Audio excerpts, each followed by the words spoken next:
तो क्या आप भी बाकी स्टूडेंट्स की तरह डरते हो thermal phenomena, current, electricity and chemical calculation जैसे चैप्टर से? क्या आपको समझ में नहीं आता कि भाई कैसे क्वेश्चंस को करना है, कौन सा क्वेश्चन छोड़ देना है, कैसे न्यूमेरिकल को सॉल्व करना है? एंड करंट, इलेक्ट्रिसिटी को न्यूमेरिकल को देखते हैं तो भाई ऐसे बदन कांपने लगता 440 वाट का झटका लग चुका है। समझ नहीं आता है कौन सा न्यूमेरिकल करना है, कैसे फॉर्मूला लगाना है, क्या कंसेप्ट लगेगा, ये सब सुन के ऐसे मतलब झटका लगता है, डर सा माहौल पैदा हो जाता है। तो भाई क्यों डर रहे हो? मतलब डरने की क्या है बात जब मॉडर्न पढ़ाई है आपके साथ? मतलब कोई मतलब है आपके साथ मॉडर्न पढ़ाई है, मैं हूँ, आप फिर भी डर रहे हो। सो आपके लिए ही स्पेशल, सिर्फ और सिर्फ आपके लिए मैंने एक स्पेशल मेहनत की, और वो ये है कि पिछले पूरे के पूरे 2017 से लेकर 2026 तक का पूरा क्वेश्चन पेपर एनालाइज करने के बाद और टॉप स्कूल के क्वेश्चन पेपर को एनालाइज करने के बाद एक निचोड़ निकाला है मैंने, और वो निचोड़ मैं आपके लिए यहाँ पर देने वाला हूँ। चाहे आप सेकंड समेटिव एग्जाम को टारगेट कर रहे हो, या फिर अभी से आपने मन बनाया है कि मुझे ये चैप्टर इतने अच्छे से कर लेना है कि मैं मध्यमी के फाइनल एग्जाम यानी कि 2027 में जब बोर्ड देने को बैठूं, तब भी ये क्वेश्चंस मुझसे हो जाने चाहिए, चैप्टर मुझे एकदम आसान लगना चाहिए। तो बिल्कुल सही जगह पे आप मौजूद हो। अभी मैं उन्हीं सारे क्वेश्चंस को, उन्हीं सारे टॉपिक्स के बारे में डिस्कस करने वाला हूँ जो 110% आपके सेकेंड सेमेटिव एग्जाम यानी कि हाफ ईयरली एग्जाम जो स्कूल में होगा, इवन बोर्ड का एग्जाम जो 2027 फरवरी में होने वाला है, उसके लिए वो सारे क्वेश्चंस को डिस्कस करने वाला हूँ। सो बिना किसी और इंतजार के मैं लेक्चर को स्टार्ट कर, मतलब प्यारा से वीडियो को स्टार्ट कर रहा हूँ। आप कॉपी कलम निकालिए एंड रेड पेन उठा लीजिए, एंड अपने किताब में उन सारे टॉपिक्स को, उन सारे क्वेश्चंस को टिक कर सकते हैं, या फिर आप डायरेक्ट नोट डाउन भी कर सकते हैं, ये आपके ऊपर है। बट दोनों में से कोई एक काम जरूर करें ना, अदरवाइज वीडियो देखने का फायदा नहीं होगा। और अगर ये आपको डाउनलोड करना है नोट्स, तो इसके लिए आपको एक छोटा सा नन्हा सा मुन्ना सा काम करना होगा। क्या करना होगा मैं बता देता हूँ पहले वो चीजें, उसके बाद हम यहाँ पर आगे बढ़ेंगे। आपको सबसे पहले मॉडर्न पढ़ाई एप्लीकेशन इंस्टॉल करना है, जिसका लिंक हमने डिस्क्रिप्शन पे दे दिया है। क्या दे दिया? तो डिस्क्रिप्शन पे लिंक है, वहां से आपको एप्लीकेशन को इंस्टॉल करना है। एप्लीकेशन को इंस्टॉल करने के बाद आपको अल्फा बैच के अंदर इनरोल कर लेना है, जो कि बिल्कुल फ्री ऑफ कॉस्ट इनरोल करना। उसके अंदर आपको सारे फ्री नोट्स, मतलब प्रीमियम नोट्स, जो कि प्रीमियम क्वालिटी के फ्री नोट्स है, वो आपको मिल जाएंगे। ठीक है, तो वो आपको प्रीमियम नोट्स जो है वो आपको यहाँ पर डाउनलोड कर लेना है। देन आपको मजे से यहाँ पर पढ़ाई की मतलब लुत्फ उठाना है भाई। जो क्वेश्चन मैं डिस्कस करूंगा उन सभी क्वेश्चन का आंसर आपको नोट्स में मिल जाएगा। इसके अलावा वहां पर वन शॉट लेक्चर अवेलेबल है, जो ऑलरेडी यूट्यूब पर भी है, बट वहां पे मैंने ऑर्गेनाइज करके दे दिया है बहुत अच्छे से। वो फॉलो कर सकते हैं, जो आपको प्रिपरेशन में हेल्प करेगा। इसके अलावा एक और हमारा पेड बैच है, जिसमें काफी स्टूडेंट्स ऑलरेडी इनरोल हैं एंड बहुत ज्यादा वो अपना वही फायदा उठा रहे हैं बैच से, जिसका नाम है प्रवास 2.0। अगर आप चाहे तो इन बैच को भी चेकआउट कर सकते हो। एंड अगर आपको एक प्रॉपर ऑर्गेनाइज वे में बहुत अच्छे से प्रिपेयर करना है, बस आपको एक ऐसा सिस्टम चाहिए। ये बैच नहीं, बेसिकली एक सिस्टम मैंने डिजाइन किया। अगर आपको एक ऐसा सिस्टम चाहिए जिसके अंदर आप इनरोल हो जाओ, जिसके बाद फिर आपको पूरा मॉनिटर किया जाए, आपके इंप्रूवमेंट को भी देखा जाए, आपको बताया जाए आप कहाँ पे लैग कर रहे हो, कैसे इंप्रूव करना है, तो वो सब चीजें आपको प्रवास 2.0 के अंदर मिलेगा। अगर आप सिंगल सब्जेक्ट में जाना चाहते हो तो आप आराम से जा सकते हो। एक बहुत ही अफोर्डेबल सा प्राइस है 645 का, जो अभी तक ऑफर प्राइस में ही चल रहा है।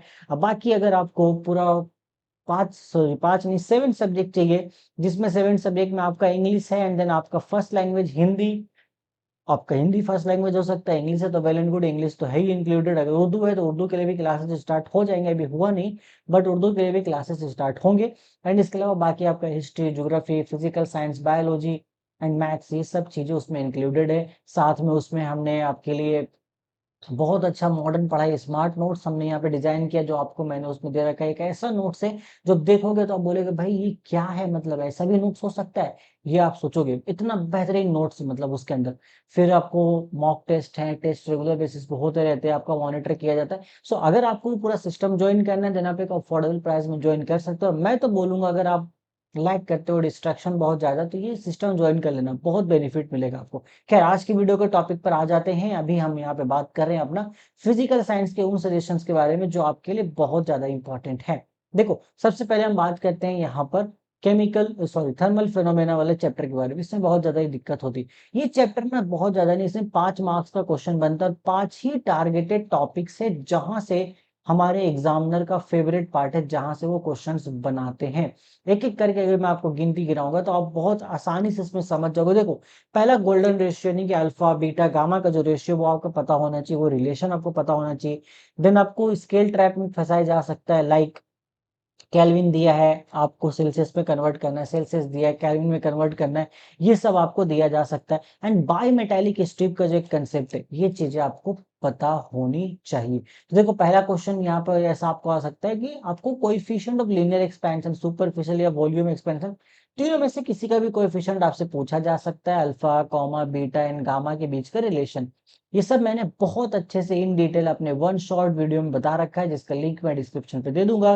थर्मल फेनोमेना हमारा एक पूरा का पूरा वन शॉट है। बाकी अभी अपकमिंग करंट इलेक्ट्रिसिटी आपका, फिर जाके केमिकल कैलकुलेशन एंड जो आपका ये मेटलर्जी चैप्टर है, देन आपका एक इलेक्ट्रोलाइसिस, वो सब आने वाला है। ये सब आपके सेकंड समेटिव में पूछे जाएंगे।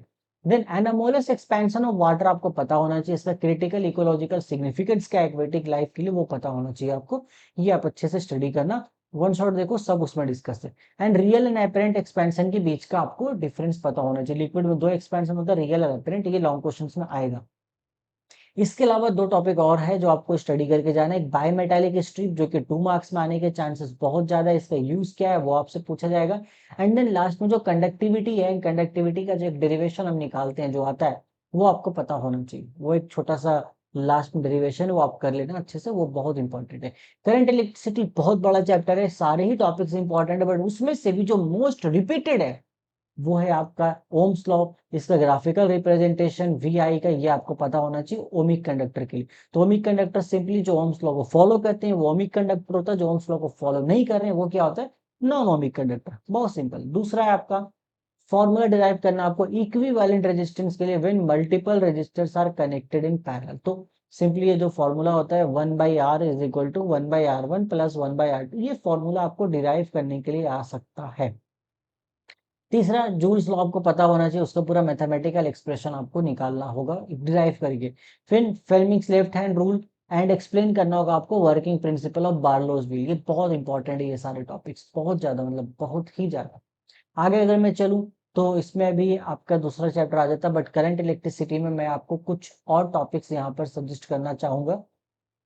ये तो केमिकल कैलकुलेशन ठीक है, पहले करंट इलेक्ट्रिसिटी में कुछ और टॉपिक सेशन कर दो। कूलम्ब्स लॉ वैसे तो आता ही रहता है, बट अभी चांस कम है, फिर भी आप एक बार उसको पढ़ लेना, कूलम्ब्स लॉ पढ़ लेना। बाकी रेजिस्टेंस का जो डिपेंडेंसी होता है वहां पे न्यूमेरिकल बहुत इंपॉर्टेंट। न्यूमेरिकल के लिए बता देता हूँ, रेजिस्टेंस में जो दो फॉर्मूला आपका बनता है, मैं यहाँ पे लिख रहा हूँ आपको, यहाँ पर ब्लैक एरिया, ठीक है। So R is equal to rho L by, ये जो रेजिस्टेंस का जो फॉर्मूला, ये जो डिपेंडेंसी इस पे, क्योंकि यहाँ से रो का भी फॉर्मूला आता है, तो RA/L करके ये आपको यहाँ पे न्यूमेरिकल अच्छे खासे बनते हैं। देन पावर वाला आपको पता होना चाहिए भाई, पावर के ऊपर बहुत सारे यहाँ पर अलग अलग वेरिएशंस बनता है, तो पावर पे, पावर कैलकुलेशन पे होता है। एंड बीओटी जो बोर्ड ऑफ ट्रेड यूनिट है आपका, ये फॉर्मूला बोल रहा हूँ sorry, board of trade unit full form याद रखना, बहुत इंपॉर्टेंट आपका पूछा जाएगा। एंड इसके अलावा आप यहाँ पर नॉर्मल क्वेश्चन आएगा कि भाई अलग अलग अप्लायंसेस से इतना इतना देर चल रहा है तो पूरा बिजली का बिल कितना आएगा, वो सारे क्वेश्चन बहुत अच्छे से प्रैक्टिस करना, बहुत ज्यादा इंपॉर्टेंट है वो सब। आगे आ जाओ। इसके बाद आप केमिकल कैलकुलेशन वाले चैप्टर में देखो, ये पहले मैं इसका भी मैंने वन शॉट करा दिया है, बहुत मस्त वन शॉट है, आप जाके देख लेना।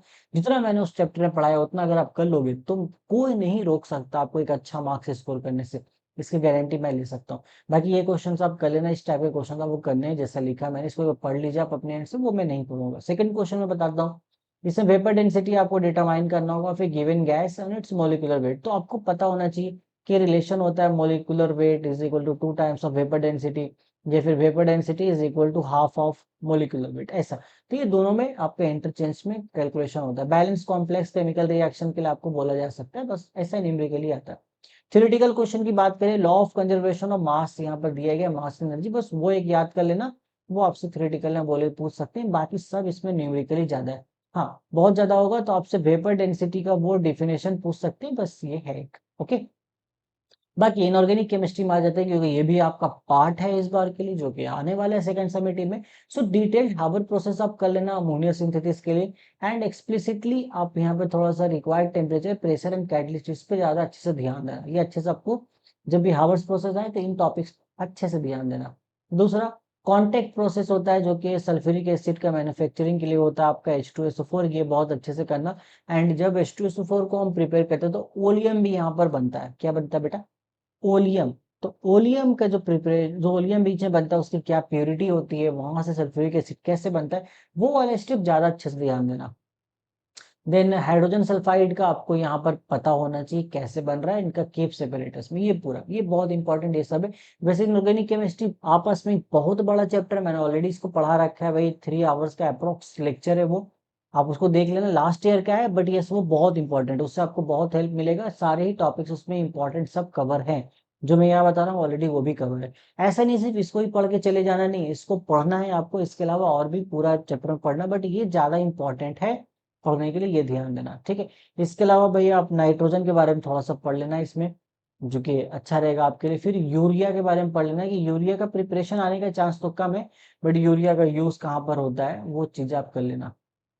लास्ट बात करते हैं हमारा इलेक्ट्रोलाइसिस, जिसको इलेक्ट्रिसिटी एंड केमिकल रिएक्शंस के नाम से जानते हैं आप लोग। तो इसमें क्या आपको डिफरेंशिएट करना होता है between strong and weak electrolyte के बीच में, ये आपको एक बहुत एप्रोप्रिएट एग्जांपल के साथ आपको इसका आंसर करना होगा, ये बहुत फेमस क्वेश्चन है। दूसरा, explain the process of electroplating on object with silver, identify the specific electrolyte cathode and anode.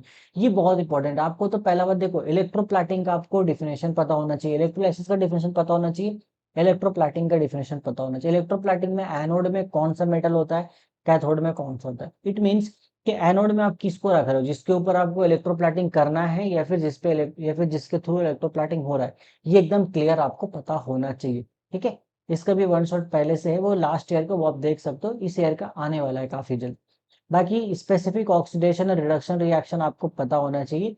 कब के लिए, देखो दो आपके लिए है ही सिलेबस में, दो ही है, एक तो कॉपर सल्फेट का आपका इलेक्ट्रोलाइसिस दिया हुआ है, दूसरा आपको एसिडिफाइड वाटर का दिया गया, मतलब कोई भी एक एसिड हो सकता है, मान लो H2SO4 आपने लिया, अब प्लस वाटर है वहां पर, तो इसका एक दिया गया। तो इन दोनों का आपको क्या करना है, बहुत अच्छे से रिएक्शन देखना है, कैथोड पे क्या रिएक्शन हो रहा है, एनोड पे क्या रिएक्शन हो रहा है। कई बार पूरा आपको वो डिफाई एक्सप्लेन करने नहीं बोलेगा कि इलेक्ट्रोलाइसिस कैसे हो रहा है, वो कई बार ये बोल देते हैं 2 नंबर में कि भाई ये बता दो कि जब वाटर का इलेक्ट्रोलाइसिस हो रहा है तो एनोड और कैथोड पे क्या रिएक्शन होगा, और ये रिएक्शन कैसा है, कहाँ पे ऑक्सीडेशन है, कहाँ पे रिडक्शन है। सेम वही फॉलो होता है कॉपर सल्फेट वाले के लिए भी, ठीक है। तो इतना ही था फिजिकल साइंस में, जितना मैंने आपने समझा कि भाई ये इंपॉर्टेंट है, आपको पता होना चाहिए, वो सब मैंने बता दिया। बाकी डिटेल में क्या है ना, जो नोट्स अवेलेबल है वो नोट्स को फॉलो करना, वन शॉट लेक्चर्स देखना, आपकी प्रॉब्लम क्लियर हो जाएगी। इन सभी को ऐसा करना कि फाइनल बोर्ड एग्जाम में अगर ये क्वेश्चन दिख जाए तो बस आप उनको ऐसे बोलाओ, भाई हाथ मिलाओ,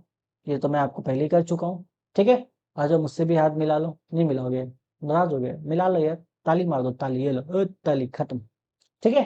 चलो, तो उम्मीद करता हूँ आपको वीडियो में हेल्प मिला होगा। मेरी एनर्जी थोड़ी सी डाउन हो रही है क्योंकि रात के बजे हैं अभी 3, अब इसको रात के 3 नहीं बोलेंगे, मतलब 3 तो बज गया, सुबह भोर हो चुका है, नींद नहीं आ रही थी तो क्या करें, तो बोला वीडियो ही बना लेते हैं, वैसे भी काफी टाइम से वीडियो गया नहीं है, तो ठीक है। मिलता हूँ आपसे नेक्स्ट वीडियो में बहुत जल्द। लास्ट एक मैथ्स का सब्जेक्ट बच चुका है, मैथ्स में आपको मैं पूरा बता देता हूँ इन डिटेल। फिर जो लैंग्वेज का सब्जेक्ट आपका है, हिंदी के लिए, इंग्लिश के लिए, उर्दू के लिए, वहां पे मैं आपकी हेल्प करने की पूरी कोशिश करूंगा। इंग्लिश के लिए ऑलरेडी एक टीचर है हमारे पास, उनको बोल दूंगा, हिंदी के लिए टीचर है उनको बोल दूंगा, उर्दू के लिए आई हैव टू सर्च, मतलब उसके लिए तो मुझे सर्च करना पड़ेगा कि क्या हो रहा है क्या नहीं हो रहा, मतलब क्या ऑप्शंस अवेलेबल है अभी, ठीक है। चलो फिर मिलता हूँ आपसे नेक्स्ट वीडियो, तब तक take care, till then goodbye, all the very very best for your upcoming exams.